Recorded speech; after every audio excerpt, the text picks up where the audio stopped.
April 16th, and I am interviewing Mr. Abel Carrion in his home. Let's start out with when were you born? 6/14/1959. And I was born in a small town, Robstown, of Robstown cotton pickers. Came out of a family of 9 boys, 1 sister. My dad's still alive. He's 97 years old right now. So we kind of 9 brothers working in the field. I remember working at 4 years old in the field. My oldest brother joined the military at the era of Vietnam. He didn't came back from Vietnam.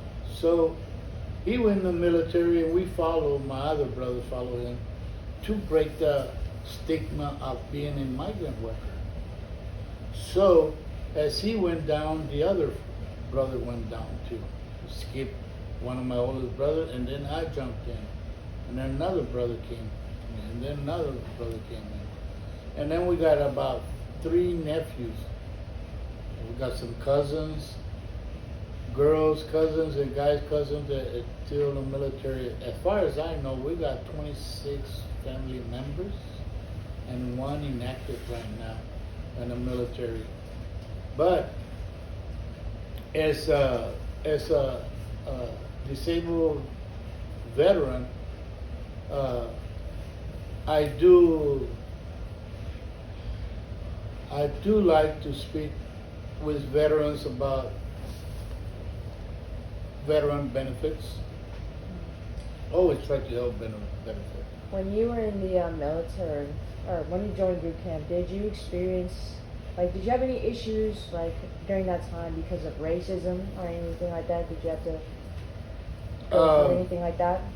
Let me tell you the origin of the geographic of the we were like 80% blacks, maybe 5% white, maybe 2% Mexicanos, like me, and maybe Puerto Ricanos, Filipinos, the other percentage. So there wasn't no Mexicano, like maybe one, and me and another Mexicano, that's about it.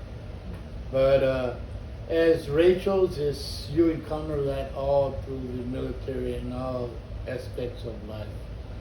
But as a radar and computer mechanic and air defense in El Paso, I did my basic training 3 months in El Paso, did 11 months of AIT. AIT is a schooling, is what you're going to teach you, 11 months. So I was 15 months in the military before I even got sent overseas to Korea. Korea, I spent a year out there, and our unit was, we were all on top of the tallest mountain, and on the tallest mountain, and on the highest mountain, and that's where we used to set our equipment like radars and computers to shoot for air defense. And we were mobile, quick mobile. We were like, we could shoot a missile or 2 or 3 and pack up and reset up in 15 minutes and ready to shoot in 15 minutes to another missiles and targets. We were a mobile shooting height. That's what we were doing. And in Korea we were on the tallest mountains around the Korea region. And I did that a year, 6 months in airborne country, which is North Carolina, Fort Bragg, North Carolina. I wasn't no airborne, but I was stationed there for my last 8 months, which I got out, went out to welding school. Well, I always was in maintenance, so I always jumped in maintenance crew departments and stuff like that. So, and Worked everywhere in maintenance. My last 20 years. Was this with- after you got out of the military or what? After I got out of the military, I worked in a lot of jobs. I even took down. I even went down in pay, like $16 an hour to. I think it was $14 an hour. It went down to $8 an hour just to play baseball with my kids.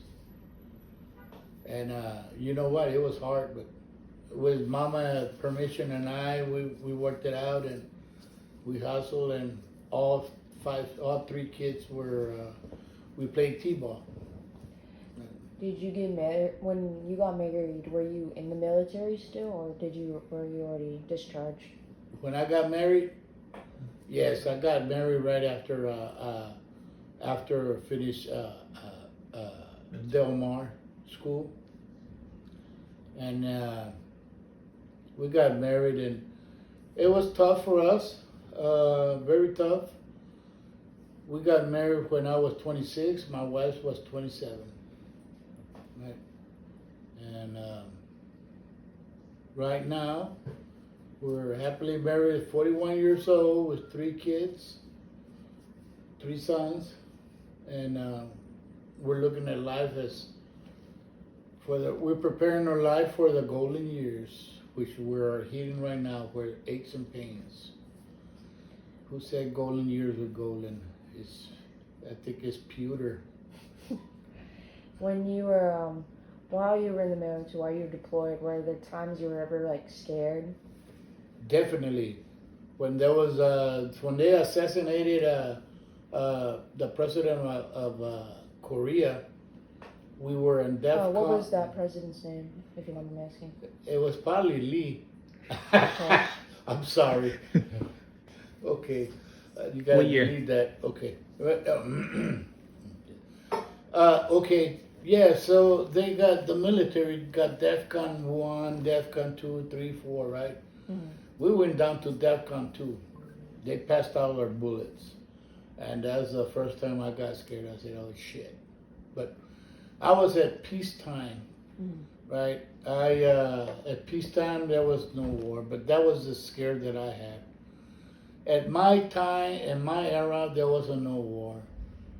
When I got out, maybe a couple of years later, there was Desert Storm, Operation Desert Storm, and then Iraq Storm, and all that. But that was there. I was always at peacetime. Would you like to talk about how why you left the military? What caused you to be discharged? I went along to military, barely made it 3 years. Not barely made, I made it with honor, right? I completed my 3 years, but military is not for me. I mean, they tell you how to dress, what to shave, what to do, and for 3 years, you had to do that, and I had to do that. So I did what they wanted to do for 3 years, and that's it, no more. It wasn't a career for me. Mm-hmm. Some people got a career and they like it. To me, no. I'd rather be fishing, I'd rather be walking on the beach or whatever, you know. But yeah, it was just a mission to get out of being a migrant worker. Mm-hmm. That's why I went from the military right after high school. Mm-hmm. Mm-hmm. Could you tell me at least one favorite memory you had while you were deployed? Deployed? Just any memory in the military that you like to think of fondly. Oh man, one time we went out to Seoul, Korea, and they got so many buildings. They all look alike. They look alike. They got like 100 buildings and they all look alike. And it's a maze. It's a maze. you get in and I lost, man. I almost was crying. Where am I? And then, I mean, everybody, hey, Lee, where am I? And yeah, I was scared shitless. We were about 5 guys in the middle of the ghetto of Seoul, and all buildings were the same. And they dropped us off. They dropped us off for a restaurant that was there, and there was Bullcorn. There was a nightclub, right? And we got out, and we couldn't get out. No taxis. And Korea, it's at 12 o'clock. It's curfew. Nobody in the street. Only the military vehicles. They catch you, take you to jail. Yeah. All right. Thank you so much, Mr. Kenningham, for doing my interview. And let me just end it.